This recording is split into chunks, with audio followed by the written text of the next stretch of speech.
मैं एक फकीरनी थी, मुंह छुपाकर सड़क किनारे भीख मांगती तो दिन भर के अच्छे पैसे कमा लेती। एक दिन अचानक मैंने देखा कि एक औरत बाजार से बाहर निकली तो दर्द से तड़पने लगी। मैं भागती हुई उसके पास गई तो वो मेरे कान में बोली, प्लीज मेरी मदद करो, मेरी डिलीवरी का टाइम हो चुका है। मैं फौरन उस औरत को पकड़कर अपनी झोंपड़ी में ले आई। कुछ ही देर के बाद उस औरत ने जो ही बच्चा जन्म दिया तो मैं इस औरत को वहीं फेंक कर उसका बच्चा जल्दी अपनी चादर में छुपाकर वहां से भाग गई। बहुत दूर अपने ठिकाने पर आकर मैंने जब चादर हटाकर बच्चा देखा तो आंखें पथरा गईं, क्योंकि मेरी गोद में तो अजीबोगरीब। मेरा नाम नूरा है, पेशे के लिहाज से मैं एक फकीरनी हूँ। दिन भर भीख मांगती थी तो अच्छे खासे पैसे मिल जाते थे, लेकिन हम फकीरों में पैसे की हवस इस कदर होती है कि जो कुछ भी मिल जाए कम ही लगता था। मैं और मेरे 4 बच्चे दिन भर के थके हारे घर लौटते तो बिस्तर पर औंधे मुंह लेटे। शौहर को देखकर मेरा तो पारा चढ़ जाता था। मैं अपनी झोंपड़ी में आते ही बर्तन उठा उठा कर फेंकने लग जाती और अपने शौहर से लड़ती कि तू क्यों दिन भर यूं पड़ा रहता है, तू भी कुछ कमा कर लाया करना। तू देख किस तरह तेरे छोटे छोटे बच्चे भी मेहनत करते हैं, मगर तेरे मुंह को तो मुफ्ता लगा है। मेरा शौहर बेजारी से मुझे घूर के झोंपड़ी से निकल जाता। फिर मैं और मेरे चारों बच्चे जमीन पर बैठकर मांग कर लाया हुआ खाना खाते। हमारा खाना सफेद पोश लोगों से तो बेहतर ही होता था। इनको तो दाल रोटी ही नसीब होती थी, जबकि अल्लाह हम पर इस कदर मेहरबान था कि हर रोज ज़बान को नया जायका चखने को मिलता। जिंदगी यूं ही गुजर रही थी जब एक बहुत पुरसरार वाकया मेरी जिंदगी में रनुमा हुआ था।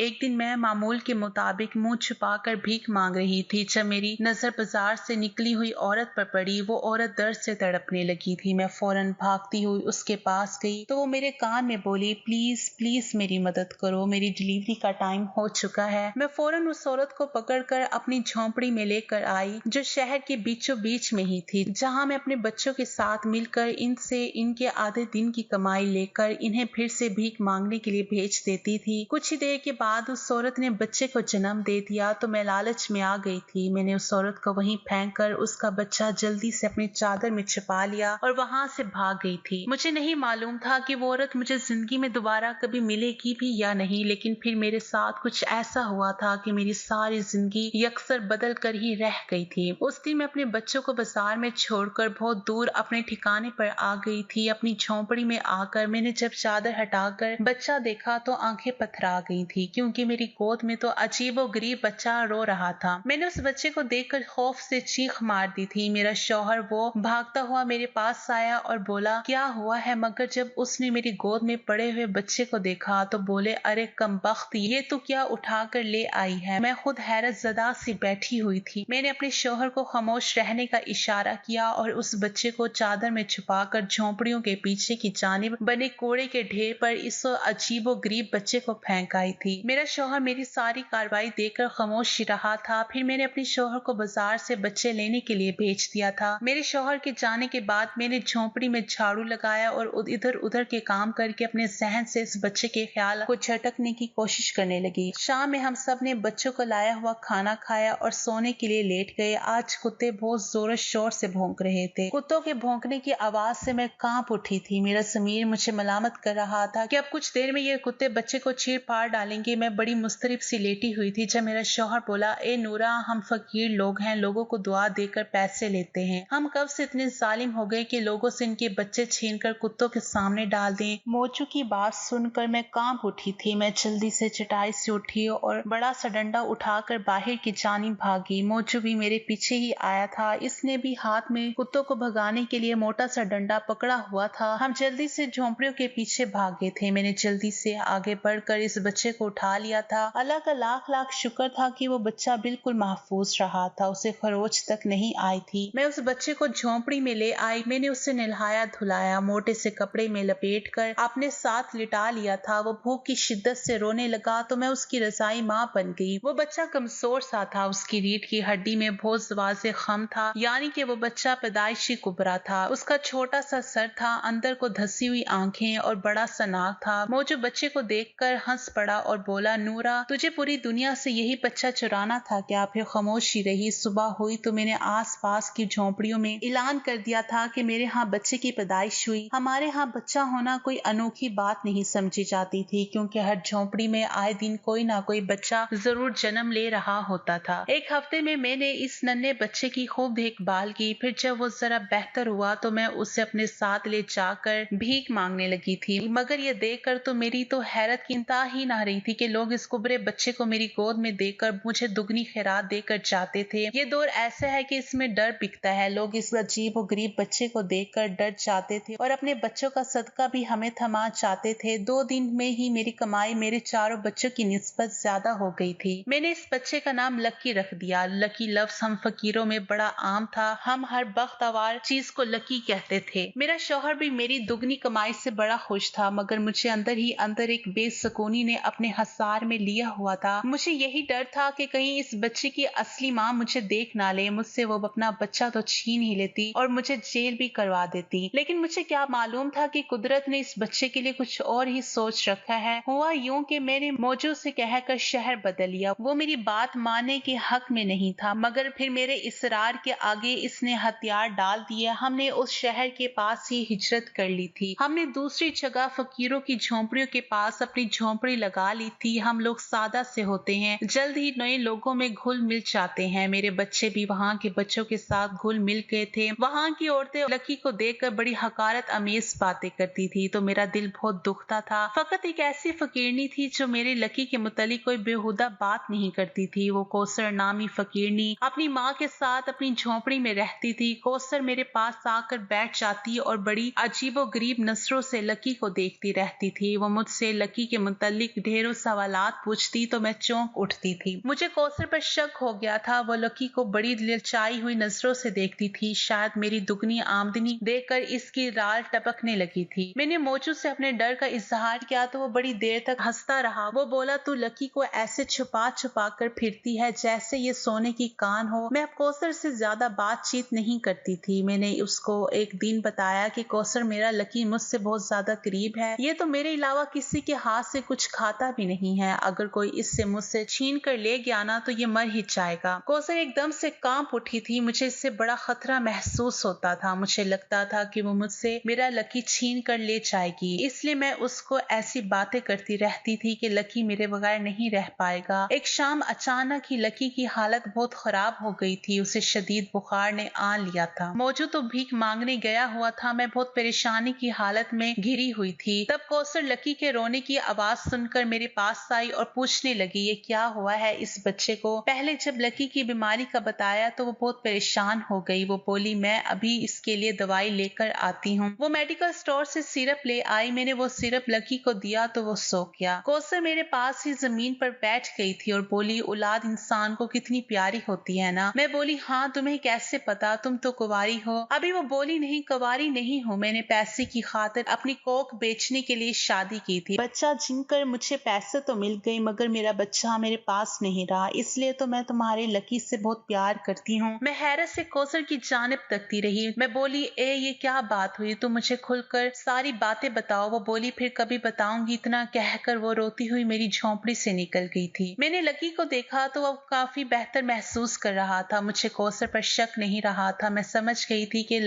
कि वो लकी से वैसे ही मोहब्बत करती है। फिर सुबह मैंने भीख मांगने जाना था, जबकि कौसर घर पर ही मौजूद थी। मैंने लकी उसके हवाले करके कहा, आज के दिन इसको तू संभाल ले, मैं शाम को जल्दी लौटने की कोशिश करूंगी। कौसर ने बड़ी खुशी खुशी लकी को थाम लिया था। मैं बेफिक्र होकर भीख मांगती रही, मगर शाम में मेरा दिल अजीब वसवसों में गिर गया। मैं फौरन सब कुछ छोड़ छाड़ कर अपनी झोंपड़ी की तरफ भागी थी। झोंपड़ी में जाकर मैंने देखा तो वहां पर ना तो कौसर थी और ना ही लकी था। मेरे तो पैरों तले से ही जमीन निकल गई। मुझे समझ नहीं आ रहा था कि मैं अब किस तरफ जाऊं और कहां से जाकर इस लड़की को ढूंढूं। मैं यूं ही झोंपड़ियों के इर्द गिर्द टहलने लगी, लेकिन सादा वक्त हो गया तो मैंने रोना शुरू कर दिया। मैंने कौसर को कोसने देना शुरू कर दिए कि मैंने क्यों इस लड़की पर भरोसा किया जो अव्वल दिन से ही मेरे बेटे को बड़ी लचाई हुई नजरों से देखती थी। मैं बड़ी खौफजदा से यहाँ वहां आ जा रही थी। तभी मुझे लकी के रोने की आवाज आने लगी। मैंने आवाज की सिम दौड़ लगा दी। कौसर लकी को गोद में उठाए हुए वापस आ रही थी। वो बोली, ये लो बहन, ये तुम्हारा बेटा बहुत ही तंग करता है। इसको तो अपनी माँ के साथ जगह जगह घूमने फिरने की आदत हो गई है। ये तो आज सारा दिन झुग्गी में पड़ा रोता ही रहा। अब मैं तुम्हारी तलाश में ही निकली थी। शुक्र है तुम वापस आ गई हो। मैंने जल्दी से लकी को थाम कर उसे चूमना शुरू कर दिया था। मैं लकी को चूमती जाती और रोती जाती थी। कौसर खामोश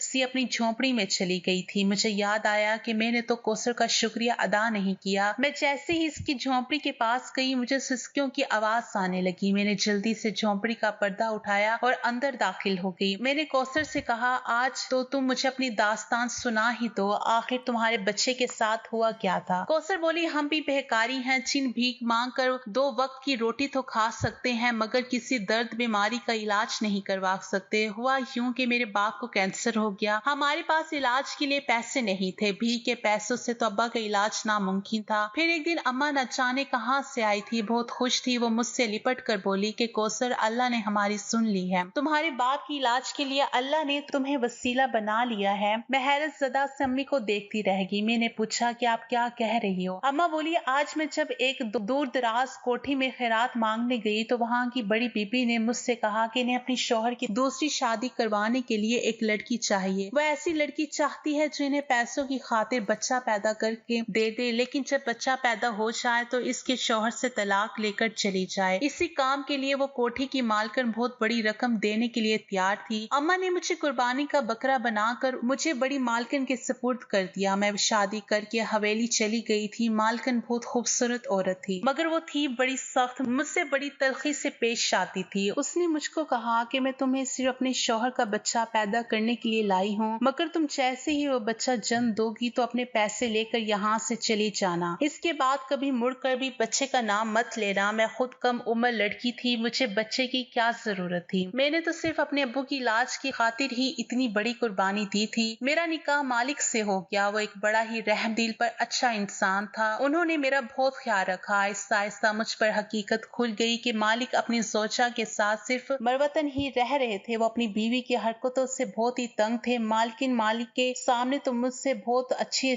रहती थी, मगर जैसे ही मालिक घर से बाहर जाते वो मुझ पर हुक्म चलाने लग जाती। मुझसे घर के काम भी करवाती, अपने जूते भी साफ करवाती। एक दिन मालकिन मुझसे अपने जूते साफ करवाते हुए बोली कि तुम्हारी हैसियत यही इन जूतों में है और इससे आगे बढ़ने का कभी सोचना भी मत। मैं कहाँ सोच रही थी कुछ और, मुझे तो सिर्फ और सिर्फ अपने पप्पू के इलाज की पड़ी थी। एक दिन मैंने मालिक को हामला होने की खुशखबरी सुनाई तो वो खुशी से फूला ना समाया था। इन्होंने दुनिया की हर नेमत मेरे कदमों में लाकर ढेर कर दी थी। मुझे अपने घर की महारानी बनाकर रखा हुआ था। मुझे बेड से कदम उतारने की भी इजाजत नहीं थी। मालिक ऑफिस से भी बार बार फोन करके मुलाजमों को हिदायतें देते रहते थे। इस सारी सूरत हाल से मालकिन बहुत चिढ़ गई थी। इनको लगता है कि अब बस इनका शौहर इनसे छीना जाएगा। वो तो मेरे हामला होने की इस खबर सुनकर दीवानी ही हो गई थी। जब मेरा 7वां महीना हुआ तो वो मुझसे घर में पोछा लगवाने को कहती तो कभी बार बार सीढ़ियों के चक्कर लगवाती। एक दिन बहुत ज्यादा गर्मी थी, मैं सहन में पोछा लगा रही थी। मुझे भूख भी बहुत लग रही थी, मगर मालकिन का हुक्म था कि खाना तब ही मिलेगा जब तुम अपना काम पूरा कर लोगी। मैं एकदम से चक्कर खा के नीचे गिर पड़ी थी। मुझे नहीं मालूम पड़ा क्या हुआ। जब मेरी आंखें खुली तो मैं अस्पताल के बेड पर पड़ी हुई थी। मेरे पास ही परेशान से मालिक भी बैठे थे। इनकी आंखों में आंसू थे। वो बोले, कौसर तुम अपना ख्याल क्यों नहीं रखती। इनकी बात सुनकर मैं फूट फूट कर रोती रही। मैंने इनसे कहा कि मालिक, मैं तो आपके घर में एक मुलाजमा की हैसियत से आई हूँ ना, मैंने तो हर हुक्म मालकिन का ही माना है ना। मालकिन मुझसे काम करवाती हैं, वो मुझे खाना खाने को नहीं देती और इन्होंने मुझसे कह रखा है कि मैं जैसे ही बच्चे को जन्म दूंगी तो मैं आपके घर से अपनी शक्ल गुम कर लूं। चूंकि इन्होंने मुझे मेरी अम्मा से खरीदा हुआ है, पता नहीं क्यों मैं जज्बात की रूह में बहकर सब कुछ मालिक को बता दिया था। मालिक की आंखें खुली की खुली रह गई। वो हैरत ज़दा से थे। इन्होंने कहा, कौसर अगर ऐसी ही बात थी तो तुमने मुझे पहले क्यों नहीं बताया। फिर इसके बाद वो उठकर मेरे पास से चले गए। अगले दिन जब मैं अस्पताल से डिस्चार्ज होकर घर गई तो मुझे मुलाजमों के मुंह से पता चला कि मालिक ने घर आकर मालकिन की बहुत बेइज्जती की थी। उन्होंने एक एक मुलाजिम से पूछा था कि मालकिन ने कौसर के साथ क्या सलूक किया है। हम सब ने तो सच बोल दिया था। इसके बाद इन्होंने मालकिन को अपने कमरे से निकाल दिया और आपकी चीजें मालिक ने अपने बेडरूम में सेट कर ली। इन्होंने कहा कि मालकिन इनको अपनी शक्ल ना दिखाए, नहीं तो गुस्से में आकर कुछ भी गलत कर जाएंगे। मैं मालकिन के गुस्से से शदीद डर गई थी। मैंने तो ये सब कभी भी सोचा नहीं था कि ये कुछ हो जाएगा। मैं बहुत खौफजदा सी थी कि न जाने आगे क्या होगा, मालकिन मेरे साथ क्या सलूक करेंगी। मुझे यकीन था कि मालकिन मुझसे इस बात का बदला जरूर लेगी और फिर वही हुआ जिसका डर था। जैसे ही मालिक अपने बिजनेस के सिलसिले में बैरून मुल्क गए, मालकिन मेरे सर पे आधी तूफान की तरह आगे बढ़ी हो गई थी। वो मुझ पर चीख चिल्ला रही थी। इन्होंने मेरी औकात याद दिलाने में 1 मिनट नहीं लगाया था। वो बोली, भिखारन है ना तू, तो मैंने तुझे अपने घर में जगा दी, इज्जत दी, लेकिन तूने मेरे साथ क्या किया? सच कहते हैं कि कम नस्ल लोग अपनी नस्ल दिखा कर ही रहते हैं। इसके बाद वो बोली, मुझे ना तो तुम्हारी जरूरत है और ना ही तुम्हारे कोख में पलने वाली औलाद की। तुम अपने बच्चे समेत फौरन दफा हो जाओ। मैं हैरत ज़दा थी कि मैं क्या करूंगी और क्या ना करूं। मैं घर से निकलती हुई सड़कों पर 2 दिन तक दर बदर फिरती रही थी। भूख की शिद्दत और थकन की शिद्दत से ना मेरी तबीयत बहुत खराब होने लगी थी और अचानक मेरी इस कदर खराब हो गई कि मुझे मालूम हो गया था कि मेरी डिलीवरी का वक्त आ गया है। मैंने भरे बाजार में एक औरत से मदद मांगी थी। वो मुझे लेकर अपनी झोपड़ी में चली गई। उसने मेरी मदद की। जब मैंने बच्चे को जन्म दे दिया तो उस औरत ने मुझे वहीं पर छोड़ दिया और खुद बच्चा लेकर भाग गई। मैं कौसर की बात सुनकर सकते में आ गई थी। मैं बोली, तुम जानती हो मैं कौन हूँ? कौसर रोते हुए बोली, हाँ मैं जानती हूँ कि तुम कौन हो और तुम वही औरत हो जो मेरे बच्चे को लेकर भागी थी। मैंने तुम्हें हर जगह ढूंढा लेकिन तुम मुझे नहीं मिले। यूं ही मैं गिरती फिरती जब अपनी झोपड़ी में आई तो मेरी अम्मी ने मुझे बताया कि मालकिन ने अभी तक इन्हें 1 रुपया भी नहीं दिया था। इलाज ना होने की वजह से मेरा बाप भी इस दुनिया से चला गया था। अब मैं और मेरी माँ ही रह गई थी। मैंने पैदाइश के दौरान अपने बच्चे को देख लिया था। मुझे मालूम हो चुका था कि वो नॉर्मल बच्चा नहीं था। मुझे अपने बच्चे की बहुत फिक्र थी कि न जाने इसका कोई ख्याल भी रखता होगा कि नहीं। मैं बड़ी बेबस थी। मैं और मेरी माँ अकेली थी। हमारा दुनिया में कोई नहीं था तो फिर मेरे लिए मेरे बच्चे को कौन ढूंढता। मैंने अल्लाह से आस लगा ली थी और देखो उसने किस तरह से मेरा साथ दिया। उसने मेरी झोपड़ी के पास मेरा बच्चा लाकर आबाद कर दिया था। तुम मेरी शक्ल भूल गई थी नूरा, मगर मैं तुम्हारी शक्ल नहीं भूली थी। मैंने इरादा कर लिया था कि मैं तुमसे अपना बच्चा छीन कर भाग जाऊंगी, मगर जब तुमने बताया कि ये बच्चा तुम्हारे अलावा किसी के हाथ से कुछ खाता पीता नहीं है तो मैंने अपना इरादा बदल दिया। मुझे अपनी इस बच्चे की जिंदगी ज्यादा अजीज थी। आज जब तुम इसे मेरे पास छोड़कर गई थी तो मैं इसे इसके बाप के घर लेकर गई थी। मैंने सोचा मालिक अपने बच्चे को देखकर नरम पड़ जाएगा, वो इसकी इलाज के लिए मुझे कुछ रकम दे देगा, मगर फिर मुझे मालकिन ही मिली थी। उसने मुझे धक्के दे देकर घर से निकलवा दिया था। मैं कौसर की बातें सुनकर दंग रह गई थी। इस बेचारी ने छोटी सी उम्र में क्या कुछ नहीं सहा था। मैं उससे बोली, तो फिक्र ना कर कि अब तेरा मुकदमा मैं लड़ूंगी। वो हंस पड़ी थी तो ऐसा लगा था जैसे वो रो रही है। मैंने इसके मालिक का नाम पूछा तो उसने सेठ अहमद फयाज बताया था।